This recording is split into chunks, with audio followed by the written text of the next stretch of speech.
Good evening, everyone. First, we are back to greet you today, bring you the last news that interesting, current, and readable with me, Sekar Ayu Rahmati, here in the Compact News.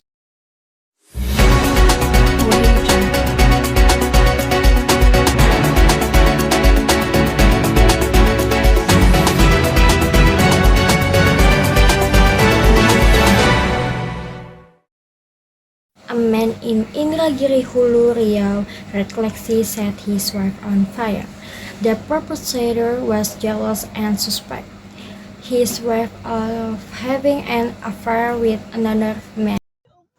Sundrawilati, a housewife from Gumanti Village, Pranap Subdistrict, Indragiri Hulu, Southwest, were burned due to the cruel act of her own husband and had to be treated intensively in the hospital.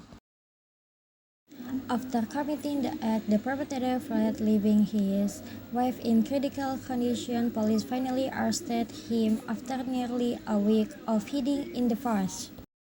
The perpetrator was charged under Article 44, Paragraph 2 of Law Number 23 of 2004 on the elimination of domestic violence with a maximum penalty of 15 years in prison. Setelah terjadinya seorang suami membakar istri, itu memang benar yang terjadi di salah satu kecamatan yang ada di Kabupaten Indragiri Hulu, di mana pelaku MR, suami daripada korban yang inisial S, memang melakukan pembakaran terhadap istrinya dengan menggunakan Pertalite yang sebelumnya memang dibeli oleh pelaku MR. Dan untuk sementara Polres Indragiri Hulu dalam hal ini juga Satreskrim Polsek Pranap telah melakukan penyidikan, di mana kemarin sudah dilakukan penangkapan setelah pelaku MR kabur selama 6 hari. Assalamualaikum warahmatullahi wabarakatuh. Kenalkan, nama saya Sekar Ayu Rahmati. Hari ini saya izin mewawancarai dengan Bapak Irwan di Lab BDP SMKN Negeri 12 Jakarta.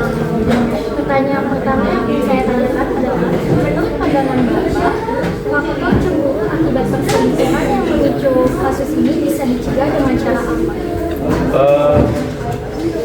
Ini kasus yang sebenarnya pelik dan ranah internal ya. Pencegahannya itu pasti berbeda-beda karena setiap kasusnya akan berbeda-beda. Perselingkuhan itu terjadi karena banyak hal ya, Mbak Sekar ya. Jadi di dalam keluarga itu ada pertama adalah karena memang faktor ekonomi, ya. Faktor ekonomi. Kedua itu faktor kurangnya perhatian. Ketiga biasanya komunikasi. Nah ini yang rantainya ini yang sebenarnya yang perlu dicegah. Kalau ekonomi mereka dalam satu keluarga itu tidak bagus, minimal dua ini harusnya bagus. Komunikasi dan perhatian yang khusus untuk pasangan. Ini yang harus terjaga. Karena apa? Ketika seorang itu berhubungan, dua orang yang berlayan jenis berhubungan, yang pertama adalah komunikasinya pasti jalan. Gak akan pernah terjadi seorang wanita dan pria itu akan berhubungan tanpa komunikasi yang bagus. Yang kedua karena perhatian, ya kan? Iya.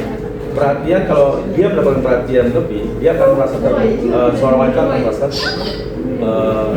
terangkat derajatnya. Nah, berikutnya adalah ekonomi.